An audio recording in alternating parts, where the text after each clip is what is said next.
Who knew reselling would be so controversial? Empty highways, endless nights, neon signs, soft guiding lights, miles to go, and dreams to chase. In the rear view, past a haze, echoes from the road they scream. Well, I know I've been a little late with the video. I've been busy. We'll just put it that way.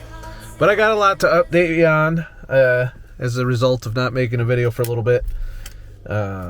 First thing is reselling. As you know, I've been on this journey for those of you who are new, to stay retired from trucking. And in order to do so, I've come up with several income streams that I layer together to somehow make my van payment. Obviously, the van is becoming an integral part of my income streams as well. We'll go over that a bit later. But first thing, reselling. It's one of my latest income streams that I've been working on. It's been fairly successful up to a point, but over the last week or two, sales have dropped off. I feel like the market is going down a bit. Does that mean I'm giving up? Absolutely not. But I did get a message from somebody, and I just want to respond to it in case anyone in my audience might be feeling the same way, or thinking it's unethical to be a reseller. Which I'm not full-time, I'm just part-time. I gotta put my spectacles on because I'm a blind piece of shit. Hey, buddy, this is what I got written. Hey, buddy, we have a lot of white trashy people coming into my thrift shop thinking they're gonna get rich on eBay. So if you have any items of value, let me know. No offense, but what you have listed is garbage. I've paid less than 25 cents for similar items. Well, that's pretty good. If you've paid less than 25 cents, then you got a damn good reselling source. So let me get this straight. I'm an asshole if I resell on eBay, but you're not an asshole if you resell, or if you sell for profit, unless you're a charity store, which Goodwill isn't charity, by the way. It's okay for you to sell stuff people left on your doorstep as a donation, for sometimes the same price as it sells for on eBay, by the way. But if I come into the thrift store where you've already marked up the shit from where you got it, and then I go and mark it up, I'm somehow an asshole for that. Now, there's several counterpoints to this. Reselling takes away from poorer people and that kind of stuff. First of all, I'm not the only one doing it. I can't tell you how many times I've seen other people from all walks of life going in there, and some of them are camping out, waiting for the carts to roll out. Some of them are, taking pictures and scanning things with their phone, just like I do. And they buy things and they resell them. You got to understand, a thrift store only has a limited exposure to the market. First of all, you got the people who are donating. That changes based on location, Obviously, a Goodwill that's next to a rich neighborhood is going to have some pretty impressive things coming in, and, maybe not so much in the poor neighborhood. I don't know. I'm still learning this stuff. But that being said, the items coming in are things that people purchased in the past and no longer want. And rather than sell it themselves, they just donate it and write off the taxes in some cases. So, the principle of the thrift store, obviously, is to buy things for way cheaper than they would be if you were to buy them new. Particularly when it comes to clothing. Clothing is something that we waste a lot of. And one thing that's striking to me as kind of a minimalist is the amount of wasteful spending we do when it comes to clothing. If you're going into Walmart buying your slave labor jeans and your forced labor camp shirt, then obviously, you're wasting where you could just go to the thrift store and get similar quality items, sometimes, name brand stuff, for a quarter of the price in a lot of cases. And if you go on sales and dollar days and all these little things that they do to try and move their inventory, that you could save even more money. And it in terms of wastefulness, we're very wasteful. One thing I'm learning from thrifting and reselling is we waste so much money on shit we really don't need or care about. Things that used to be $25 a pop, brand new, I'm buying for $1 to $2 used. And I'll get into some of my other theories since I've started doing this as things go on. But, a lot of people that are a little bit too nosy for their own fucking good are, like to say, well, you're taking away from poor people by buying it up and reselling it at a higher price. Everything in this country you buy has been bought for less, usually on the backs. For those of you standing high and mighty on that horse, if you've shopped at Walmart at any time or any other of these stores that direct import from China, you're buying stuff that was made by poor, oppressed people for less than $1 a day in some cases. Not everything, but there's a good chance that if you've bought those kinds of things, you're basically just out of sight, out of mind. You're exploiting cheap labor. Buying at a thrift store is not exploiting anything. It's keeping stuff from ending up in a landfill. One man's junk is another man's treasure is kind of the principle there. And slowly in some of the thrift stores like Goodwill, you see some of the prices are starting to creep up because they're going online and scanning just like we do, and they're trying to get max dollar out of it, as opposed to leaving some meat on the bone so that resellers like myself and others come in and buy up the inventory. And then we sit on it in our storage area until we manage to sell it. So yes, you might in your area come across something that's on my store that you could buy for 25 cents or $1, especially if you go yard sailing and stuff like that. But that's not everybody. There's people that online shop that live in the middle of nowhere, that don't have access to a decent store, or maybe Walmart is their only option, and you're providing a service to those people. You are going and finding items that you think are good that people will want, and you're selling them, and you're packaging them, and you're shipping them, and you're managing the inventory. It's actually a lot of work. It's not a get rich quick at all. You're definitely putting in labor. Some of it you could probably consider not. Like, I don't consider going thrifting and shopping for things and finding treasure, so to speak. There's a little bit of dopamine involved in that, and I enjoy that part of it. But the fact is I'm providing a service for someone. Somebody somewhere wants that shit, but doesn't have access to go to the same thrift store that I found it at, or the same yard sale, or the same clearance sale, or there's a lot of different places to go and find things to sell to make a little bit of money. And that takes time, effort, energy, promotion. You're paying eBay's making a shit ton of the fees of all this stuff. But at the end of the day, if somebody's living in a small town in Oklahoma and wants a Starbucks mug that has been discontinued, but I managed to find one in the thrift store for $1 and I sell it to them for $15, plus shipping or whatever, whatever the value that it's going for is. Maybe I undercut it a little bit, but I try not to undercut if I don't have to. And they're happy. They got the item that they didn't have access to, and it was worth it for them to pay that price because of all the work I did to get them that item, to find it, to list it, to make it available, delivered right to their door. They could order it while they're taking a shit, and that's a valuable service. That being said, there's some people that are jealous. They think that you're getting rich off of this, of junk, essentially. And you can't look at it like junk. I've reevaluated a lot of things. Like Blu-rays right now, I can find them anywhere from $1 to $2 each. with the sourcing I'm doing. These are movies that if you were to buy them on Amazon were anywhere from $5 to $25. And you don't even own the rights to that. Amazon could shut down their server, delete that movie off their server, and guess what? Your movie's gone. Because you don't own it.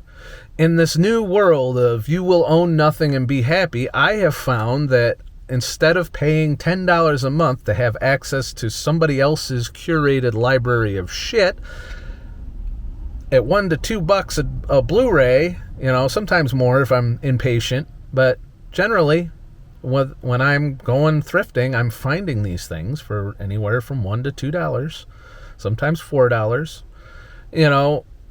and then that's mine. No matter what happens, the internet could go down, power could go out, companies could go bankrupt, and I'll still have a Blu-ray player, which I found one on eBay for $25, I think I paid for it, on an auction, and it works great, was in great condition, and I have a library of Blu-rays of movies that don't suck, the pre-woke era movies. That's another service that you can provide. If there's a movie I can't find in my local area, I actually go on eBay and I'll buy from another eBayer, knowing they marked it up. Sometimes it's only a $2 markup, $5 or $6 plus shipping. Shipping's definitely getting their cut. But I find the movie I want. They get it to me. It's in decent shape usually, and I don't have any problems there. And that's still cheaper than having a myriad of subscriptions to different entertainment services. If I feel like sitting down and watching shit, I have no shortage of Blu-rays to watch. Stuff that I enjoy watching, stuff that I haven't watched in a long time that maybe I'm revisiting. Granted, not a lot of new content coming out, but you know what? I come to YouTube for my new content. Either I'm watching YouTube or I'm watching Blu-rays, and that's the bulk of my entertainment, aside from gaming and making music and all the other little things I do. But that's saving me a ton of money. I've gotten rid of I don't have Amazon Prime anymore. I don't need it. I got eBay. Yeah, I'm paying shipping on eBay, but the prices are a lot better on eBay, I feel like, than they were on Prime. So there's that. It's providing a service, and I'm every bit a customer of this as somebody who's trying to sell.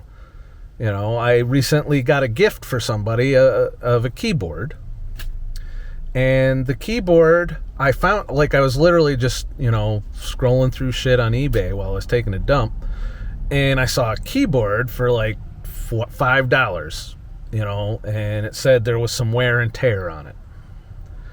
But it's a full keyboard with a stand, headphones, microphone, a seat, and all that other kind of stuff, with a bunch of sounds in it. I looked up the model. It's not the most expensive. It's probably worth maybe brand new $120. That's the setup, I would imagine. But there it was, and so I got in on the auction, and by the end of the auction, it was $30, I think, total, $30 for a $100 keyboard. And when I received it, it was new in the box. It wasn't any wear and tear on it. It was brand spanking new. The box looked like it had seen better days, but all the stuff inside the box was fine. That's a valuable service. So I don't understand somebody who would, sit on the high horse, especially if they own a thrift store.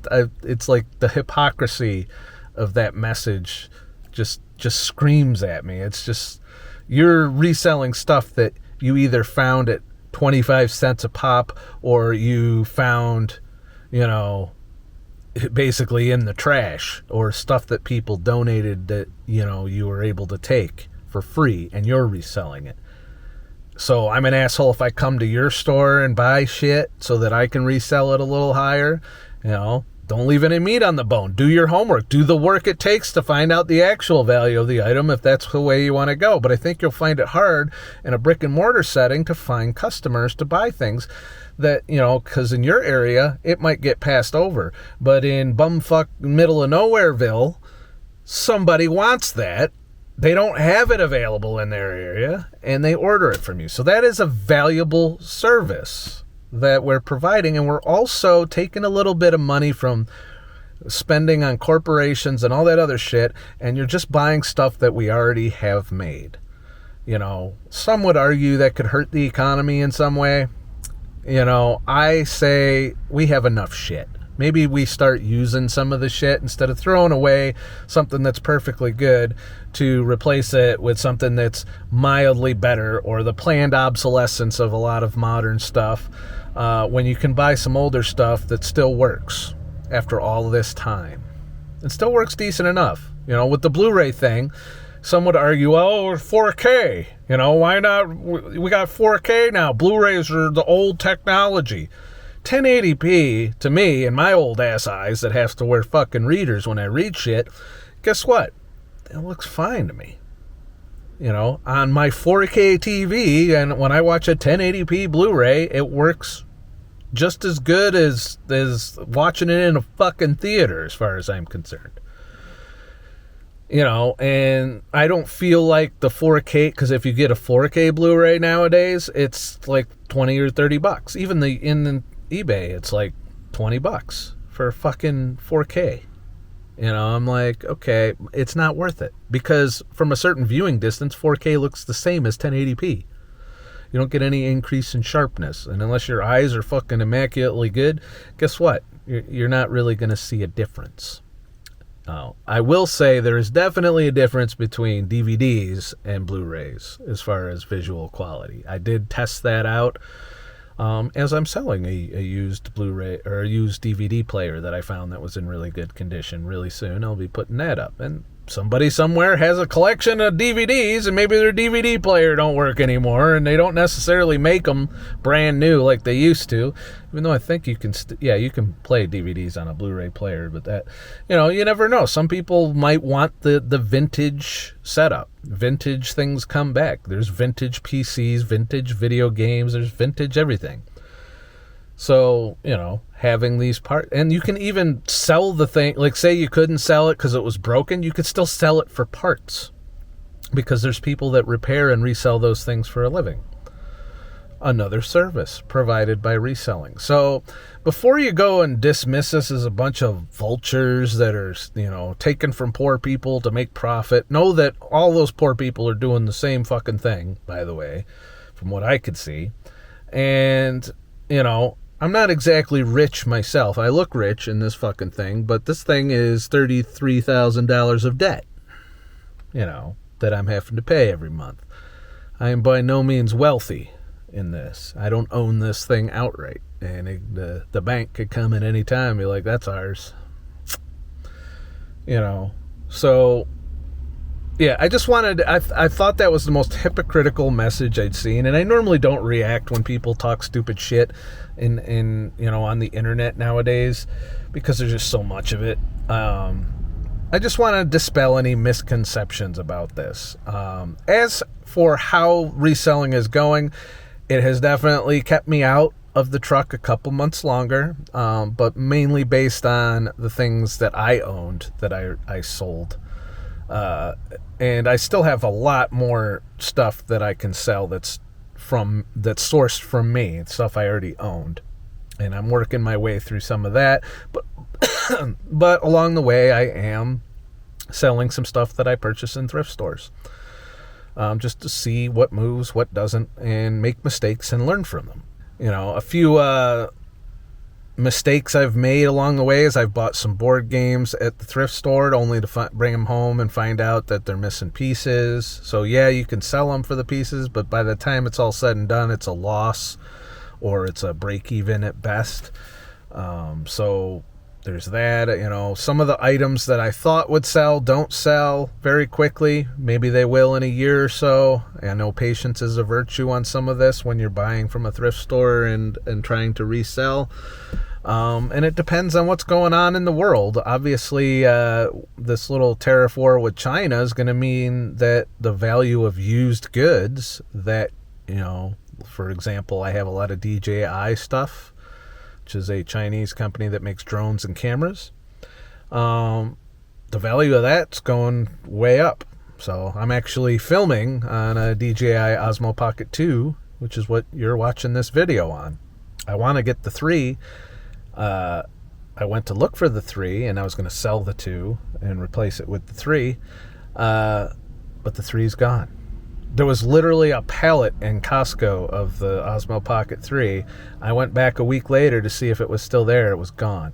A whole pallet. Because, guess what? Resellers probably bought the shit out of the brand new shit in the box, and they're going to mark it up $150 based on the tariff cost. So yeah, somebody enterprising and reselling is that, and there are people that do really fuck up things. I was one of the ones angry about when the Xbox and PS5 shortage happened. And the reason for that shortage is resellers were hearing that they could sell it for $1,000 if they made it so that the supply chain, so that you couldn't get one. So for the longest time, you couldn't get the latest Xbox or the latest PS5 unless you bought it for pretty much double its MSRP price. And that's because resellers went out and would snag every single one they could off the shelves and end up stockpiling it so that they could sell at double the price. I hate to break it to you, but that's how capitalism works. That's, it's not fun. Wasn't great if you wanted an Xbox for little Johnny at Christmas and you couldn't find it under the fucking thing. So instead you had to buy it out of some dickhead's trunk, which is, by the way, where I got my Xbox. I bought it $200 over MSRP at a gas station I met up through Facebook Marketplace. So, yeah, because I wanted one. And I still use it to play my Blu-rays. So, there's that. It's there's good and bad with every part of capitalism. I think if somebody wants to buy up a bunch of shit and take the risk of trying to sell it at a higher price, the risk of it not selling, all you have to do as a consumer is not buy it.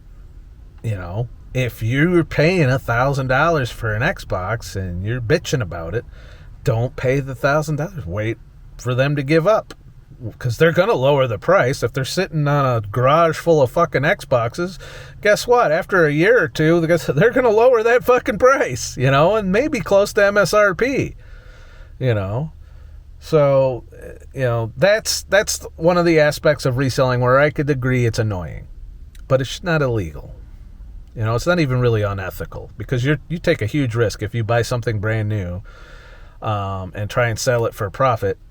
You have a risk that you're not going to be able to sell it, because guess what? They can just go and find it somewhere new for the same or lower price. And that's a risk. There's things that I've bought that I'm like, I don't know if I want to take the chance with this because it was clearance, and it looked like there was, $20 to $25 of profit to be made. But I'm like, if it doesn't sell, it's a whole fucking risk thing. And I do find that reselling is a risk proposition. Like I said, I'm already lost a little bit of money. And I didn't really lose money because I'm in a profit. I'm in the green on the reselling I've done so far. But that being said, it could have been greener. And the reason it's not as green is I've bought some things that either I didn't take a close enough look at when I bought them, or they're missing pieces or what have you, things that just won't resell.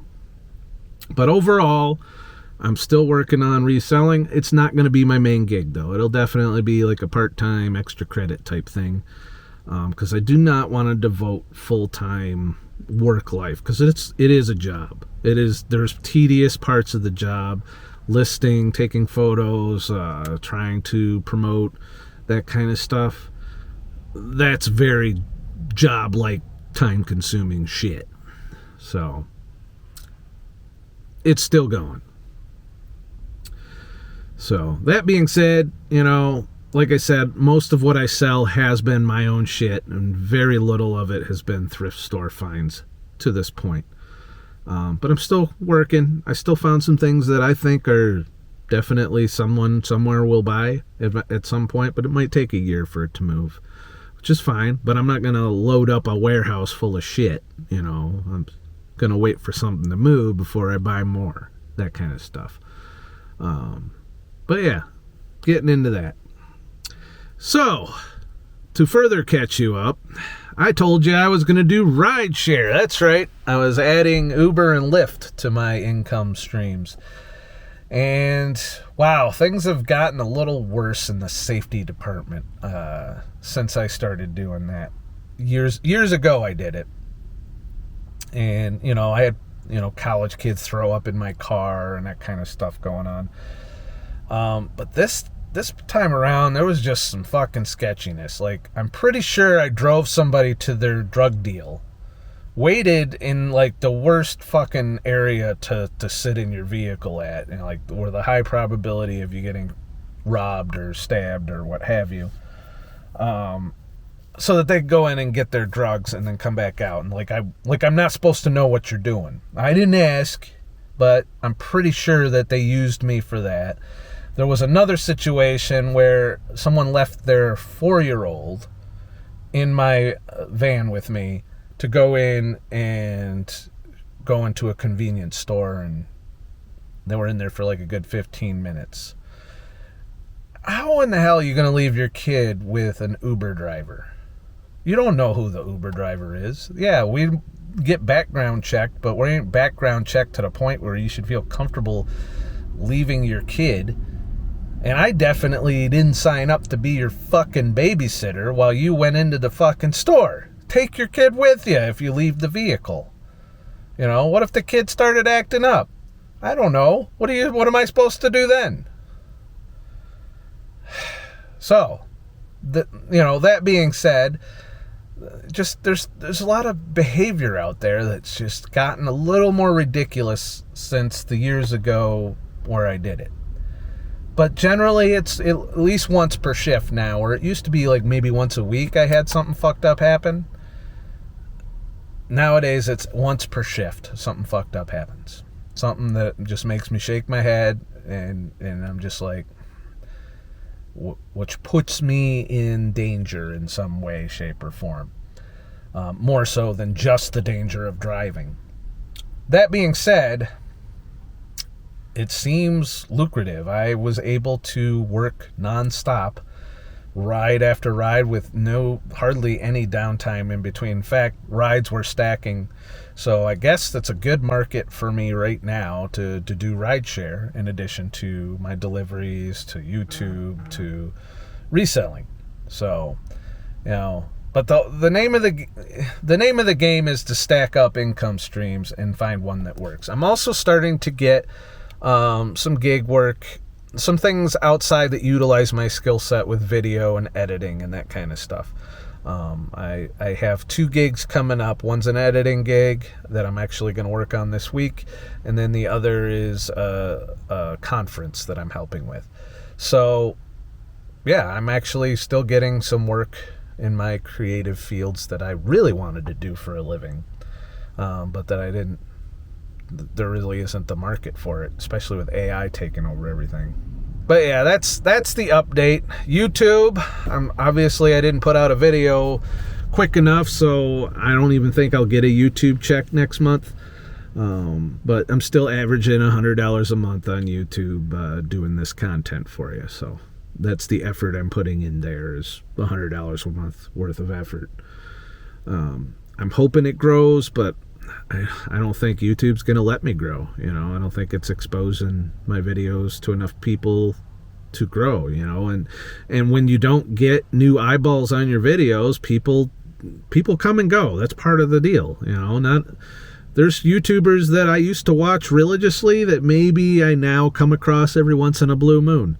Well, you need new people to come in and replace them, the people that used to watch your videos. And if YouTube doesn't promote your videos, then you don't replace the people who leave or who stop watching. So, I don't know. I don't think YouTube's gonna ever grow for me like it once did when I first started out. Who knows when I go keto, though? Definitely shooting for June. It actually won't be June 1st. I'm going to push it back a week because June 1st I'm actually traveling to do one of the gigs the first week of June. So after that I will go keto, and I will stay keto and fasting until I can get rid of a good chunk of this fat belly that I have going right now, and I feel like out of shape. I feel old, and I don't want to feel old, so I feel like fasting and keto will bring me back to that. So yeah, I will be starting up keto. Probably June 5th is going to be my first day of keto. And I might start off with a 3-day fat fast just to really get the keto going quicker, without waiting 3 weeks to adapt or whatever. So we'll see how it goes. But I know I promised the 1st, it's going to be the 5th, and then I swear the 5th is the deadline. I definitely June 5th starting keto. It's happening. All right, so that's all I got for this video. It's mainly an update. They're saying that because of AI that talking to a camera in a car is making a comeback. Is that true? Do you guys watch people talking to cameras in cars more? Should I just roll with that from now on instead of all the stupid shit I do and the AI shit that I do? One other thing, if you keep an eye on my AI Third Eye channel, I haven't posted there in a while, but I actually, over the weekend, made a new track. I'm currently working on the video for it, utilizing AI, of course, for the video, but the music was all me. At the end of this video, I might give you a little chunk of it, but I'll post the full video on AI Third Eye. So look forward to that coming soon. All right. Please like and subscribe for more shit, and I'll make more shit. If you like this video and you want me to continue to make videos, please head down below there where it says super thanks. You can click that, and that'll help support the channel, or you can become a channel member. Like I said, once I get over 10 channel members, I will provide an exclusive member only video to those that support the channel, at least once a month, if not more often. Obviously, the more members I have, the more videos I'm going to give them. But that'll be above and beyond my average posting here on YouTube. But that being said, if you want me to spend more time making videos, I need to take away from these other things that are keeping me from going bankrupt. So, yeah, that's right. I still got to make money. I got to go out and resell shit, or I got to list shit, or I got to drive Uber, or I got to drive Lyft, or I got to drive deliveries, or, you name it. There's so many different things I have to do for income right now. And it's good to have all of those little backup plans, because if one sucks, then you can transition to the one that's working. That's the great thing about having multiple income streams, is you're not relying on just one to survive. So if something happens and one goes up in the air or goes away, somebody gives you a 1 star every fucking ride or something because you suck, then guess what? You still got the other income streams to fall back on. And that's how I'm structuring my life right now, income stream wise. But it doesn't always give me time to make videos. Plus, I have a girlfriend, and I do like to spend time with her as well instead of making videos all the time. So, yeah, there's that. But that's it. Have a nice motherfucking day and shit. And check out my eBay store down below for my 25-cent junk that I'm reselling for way more than that. Or I'm just a piece of shit for selling things that are cheap for more than what I paid for them.